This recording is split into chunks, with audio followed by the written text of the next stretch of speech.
जीवन बस ऐसे ही गवा। एक बार विचार कीजिएगा, एक बच्चा महल में पैदा होता है और एक बच्चा झोपड़ी में पैदा होता है। उस महल में पैदा होने वाले बच्चे ने ऐसे क्या कर्म कर दिए पैदाइश में कि वो जन्म से ही लाखों करोड़ों का मालिक है, पैदा होते ही। और उस झोपड़ी में पैदा होने वाले बच्चे ने ऐसे क्या कर्म कर दिए कि वो पैदा होते ही लाखों का कर्जबाज है। महल में पैदा होने वाले बच्चे को जब भूख लगती है तो मिश्र युक्त दूध मिलता है भूख लगने से पहले, और जब झोपड़ी वाले बच्चे को लगती है तो दूध नहीं मिलता, ऊपर से चाटे मिलते हैं। क्यों? ऐसा क्यों? कभी किया है विचार? नहीं किया, आज कीजिए। जब ये मनुष्य जीवन मिलता है जीवात्मा को, तो यूं समझ लीजिए आप समझाने की दृष्टि से कि 50% पुण्य और 50% पाप होते हैं, तो ये मनुष्य का जीवन हमें मिलता है समझाने की दृष्टि से। और पाप बढ़ गए और पुण्य घट गए तो पशु पक्षियों की योनि में जीव को जाना पड़ता है। समझ गए ये बात? अब उस महल में पैदा होने वाले बच्चे और झोपड़ी में पैदा होने वाले बच्चे में क्या समानता है और क्या डिफरेंट है, ये समझना।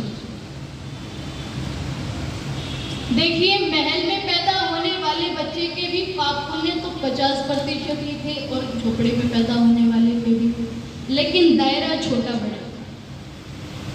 समझने का प्रयास करना, सभी पढ़े लिखे बैठे हुए हैं और आपका तो वैसे भी बुद्धि तेज लीजिए। उस महल में पैदा होने वाले के भी 50% थे और झोपड़ी में पैदा होने वाले बच्चे के भी 50% थे, लेकिन दायरा छोटा बड़ा था। और वो कैसे था? मान लीजिए भूखे को रोटी खिलाना, संख्या की दृष्टि में यदि हम देखें तो कितने कर्म हैं? एक। और रोटी खाने से लाभ किसको होगा? सिर्फ एक को ही होगा, खाने वाले। किसी प्यासे को पानी पिलाना संख्या की दृष्टि में एक कर्म है और लाभ भी सिर्फ पीने वाले को। इसके विपरीत हमने यज्ञ का अनुष्ठान किया, संख्या की दृष्टि में ये भी एक ही कर्म है, लेकिन लाभ अनेकों प्राणियों को। दूसरा, आप देख लीजिए, कोई कर्म हम पूरे राष्ट्र के लिए करते हैं तो संख्या की दृष्टि में वो भी एक ही कर्म है, लेकिन उससे लाभ पूरे राष्ट्र को होता है। और अगर अब भी समझ नहीं आया तो एक उदाहरण में आपको एक बार एक व्यक्ति गया होटल पर खाना खाने के लिए। उसने वेटर से पूछा कि भाई साहब, मुझे रोटी और सब्जी खानी है, सब्जी बताओ क्या बनी हुई है। तो वेटर ने फटाफट बहुत सारे सब्जियों के नाम बता दिए उसे, आलू बैंगन, आलू गोभी, आलू मटर, आलू गाजर, न जाने क्या। लेकिन अंत में उसने कहा कि भाई साहब, हमारे यहाँ पर एक स्पेशल सब्जी बनी हुई है। बोले कौन सी? बोले पेठे और अंगूर की सब्जी बनी हुई है। इस व्यक्ति ने सोचा कि और सब्जियां तो बहुत बार खा चुका हूँ, लेकिन ये पेठे और अंगूर की सब्जी तो सुनी पहली बार रहा हूँ। इसने कहा कि भाई साहब यही सब्जी ला देना। अब ये वेटर गया और सब्जी रोटी ला करके इसके सामने रख दी। इसने जैसे ही टुकड़ा तोड़ा, सब्जी में लगा करके मुंह के अंदर डाला, तो इसने वेटर को फिर आवाज दी कि भाई साहब इधर आ। ये आ। इसने कहा कि क्या हो गया भाई साहब, कोई दिक्कत, कोई परेशानी? बोले हाँ है। बोले क्या? बोले आपने तो कहा था कि पेठे और अंगूर की सब्जी बनी है। बोले फिर इसमें दिक्कत क्या है? बोले इसमें पेठा ही पेठा भरा पड़ा है, अंगूर तो कहीं दिखाई नहीं दे रहा। तो इस व्यक्ति ने कहा कि भाई साहब मैं आपको बताना भूल गया। बोले क्या बताना भूल गए? बोले हमारे होटल का एक रूल है, बोले जब हम दो सब्जियों को मिक्स करके कोई सब्जी बनाते हैं ना, तो हम दोनों सब्जियों की संख्या बराबर रखते हैं। जैसे हमने आलू और बैंगन की सब्जी बनाई तो उसमें हमने 50 आलू और 50 बैंगन डाले। हमने आलू और गाजर की सब्जी बनाई तो उसमें हमने 50 गाजर और 50 आलू डाले। अब भी हमने संख्या बराबर रखी है। आज हमने 2 पेठे और 2 साइज का पता है ना। इस तरह से दायरा छोटा बड़ा होता है।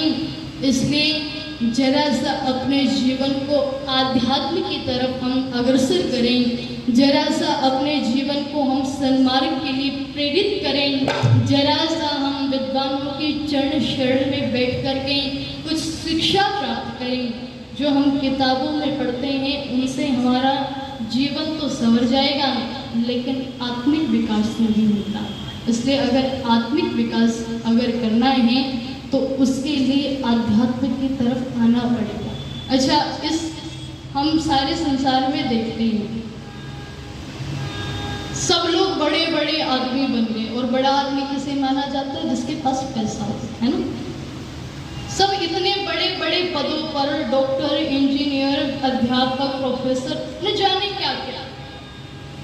किसी डॉक्टर के डॉक्टर बनने में कोई कमी है क्या? सब अच्छे डॉक्टर बने।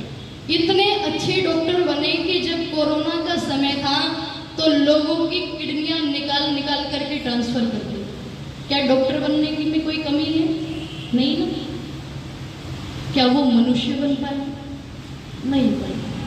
डॉक्टर तो बन गए, इंजीनियर तो बन गए, लेकिन एक मनुष्य नहीं बन पाए। इसलिए अगर मनुष्य को मनुष्य बनाने की प्रेरणा कहीं से मिलती है तो वो आर्य समाज है, वो विद्वानों के चरण शरण हैं, वो ऋषियों की मान्यताएं हैं, जिन पर चल करके हम जरा सा आध्यात्म की तरफ अग्रसर हो सकते हैं। आइए गीत की पंक्तियां मैं आप लोगों के मध्य में रखकर अपनी वाणी को निर्मित करूं। अगर व्यक्ति धनवान होकर के निर्बल की रक्षा नहीं कर पाए तो उस धनवान का धनवान होना कोई लाभकारी नहीं है। अगर व्यक्ति बलवान होकर के निर्बल की रक्षा न कर पाए तो उसका बलवान होना कोई लाभकारी नहीं है। इसलिए जरा सा अपने जीवन को प्रेरित तो हम लोग करें। और क्या लिखा, बहुत सुंदर पंक्तियां लिखी कवि।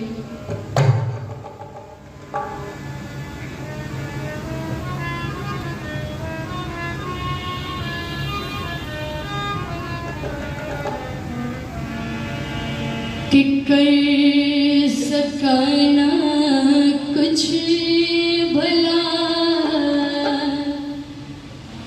कर सकाना कुछ भला, धन्यवान है तो क्या हुआ, निर्बलों की रक्षणा, बलों की रक्षणा,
कर खुद आज तू जान कर खुद आज तू अनजान है तो क्या हुआ कर सका ना कुछ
जिंदगी छीनी बहुत दे सकना कुछ खुशी तो निर्मल काम का तो और निर्मल काम का निगहबान है तो क्या हुआ कर सकना कुछ भला धनवान है तो क्या हुआ निर्भय की रक्षा बलवान है तो क्या हुआ कर सकना कुछ भला कर सकना कुछ भला कर सकना कुछ भला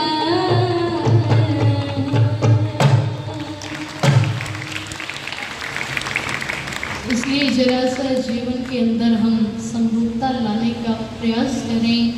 जो व्यक्ति अंधकार में भटक रहे हों, अगर विद्वान होकर के उनको प्रेरित न कर सकें, विद्वान होकर के उनको सन्मार्ग के लिए प्रशस्त न कर सकें, तो उसकी विद्वता का कोई लाभ नहीं है। धनवान होकर के निर्धन की रक्षा न कर सकें, तो उसके धनवान धनी मानी होने का कोई लाभ नहीं है। इसलिए जरा सा हम इन बातों पर विचार करने का प्रयास करें। 5 मिनट शेष और एक गीत की पंक्तियां मुझे रखूंगी।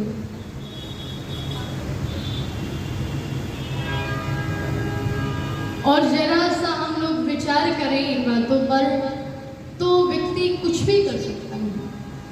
मैंने कल भी चर्चा की थी कि अगर व्यक्ति के जीवन के अंदर सिद्धता आ जाती है, ईश्वर की भक्ति आ जाती है, दृढ़ निश्चय आ जाता है, तो वो कोई साधारण व्यक्ति नहीं रहता और इस व्यक्ति के उठने की कोई सीमा नहीं है। अगर व्यक्ति उठना चाहे तो इसकी सीमा नहीं है। ये मनुष्य से महापुरुष बन सकता है, ये महापुरुष से देव बन सकता है, देव से योगी बन सकता है, योगी से ऋषि बन सकता है, ऋषि से महर्षि बन सकता है, और महर्षि से ब्रह्म ऋषि बन सकता है यदि ऊंचा उठाने की प्रक्रिया से अपने जीवन को जोड़े तो। और यदि व्यक्ति गिरना चाहे तो इसके गिरने की भी कोई सीमा नहीं है। ये पिशाच, डकैत, राक्षस ये सब मनुष्य ही बन जाते हैं। इसलिए अगर व्यक्ति अपने जीवन के अंदर सत्यता को धारण कर ले तो उसके जीवन में एक सुपरिवर्तन आपको देखने को मिलेगा कि वो व्यक्ति कभी भी किसी पाखंड अंधविश्वास में नहीं फंसेगा। वो व्यक्ति कभी किसी की कृपा को नहीं चाहेगा, वो कृपा का पात्र बनेगा तो केवल और केवल उस परमपिता परमात्मा की कृपा का पात्र बनेगा। आइए बस चंद पंक्तियां ग्रंथ करके अपनी वाणी को विरमत में कर दूं। परमात्मा ने इस सारी सृष्टि को रचाया है तो कभी ने बड़ा अच्छा चिंतन कीजिए। जरा विचार कीजिएगा किसने सृष्टि को रचाया होगा। क्या लिखा?